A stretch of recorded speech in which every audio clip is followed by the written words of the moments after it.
I'm gonna see if I can get to them before they run away. I gotta give y'all a recap of how awesome my Saturday afternoon hunting went. Got out to the stand I really wanted to hunt this afternoon, where that janky buck had been showing up, and got there at 3 o'clock. Did about 1,000-yard walk out there. It's in the 70s, so it's not bad. Got set up. What do I hear around 3:30? 9mm 45, just some pistols going off less than a couple 100 yards away. So you know what? I'll give it till 4:15. If it doesn't stop, I'm gonna just move. 4:30 rolls around, get back walk back another 1,000 yards to the mule. Try to figure out what am I gonna do, because the wind is really on this property. So I figured I'd just hunt the place that I hunted this morning. Guess where that big buck showed up. And then what do I hear 15 minutes later, right around 5:15? Bigger calibers going off. And 10 minutes into it, what do I hear? Tannerite. That's exactly what you want to hear in the afternoon on a Saturday when you're hunting. And so what do I got? I'm not camoed up for the hunt that I'm about to do. I was camoed up to be doing some archery hunting, but I've got my 6.5 Creedmoor lined up to a feeder that is probably, I have to range it. I want to say it's 100 and maybe 200 yards. Let me get a rangefinder. I got to take a peek at that. But the hogs have been moving out around this property. It's just one big sounder. It looks like it was a bunch of different groups, and now they've all clumped up, and they're kind of working this property because we put the corn out. So, yeah, they haven't visited that stand. And so if they come out tonight, I'm going to bust them. I just need to shoot the Creedmoor and get y'all some reviews on that Pulsar Thermion XG50. They're at another feeder. I'm going to see if I can get to them before they run away. The wind's all wrong, but I'm going to be shooting from a distance. Oh. After running the 375-yard dash, I slowed to the edge of the field to see if there were any hogs still there.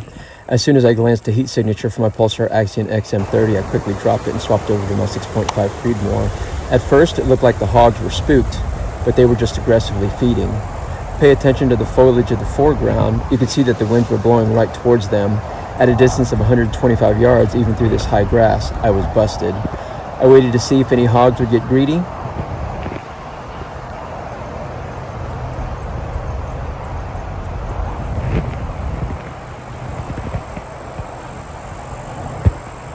This thermal image looks exactly like a deer through the thick grass. I needed 100% confirmation before pulling the trigger. Experience has taught me to watch the neck and its feeding habit. Hogs are always quickly moving their head around while feeding, keeping it to the dirt, and we'll pick up the action from here.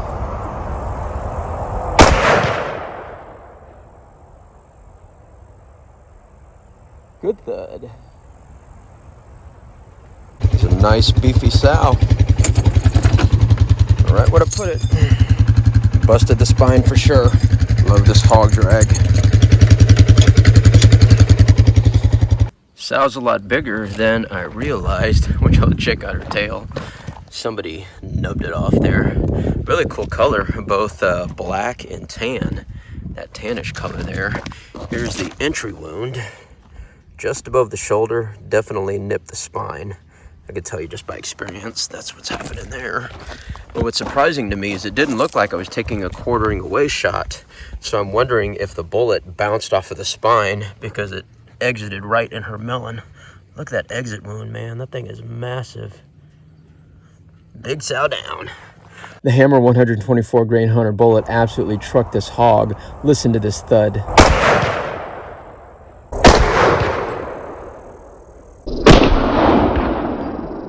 At a distance of 125 yards, the Hammer bullet impacted the sow at 2,542 feet per second, delivering 1,779 foot-pounds of energy. The sow taped in at just over 120 pounds. This was an unfortunate day of deer hunting, but a fortunate day to hunt a hog.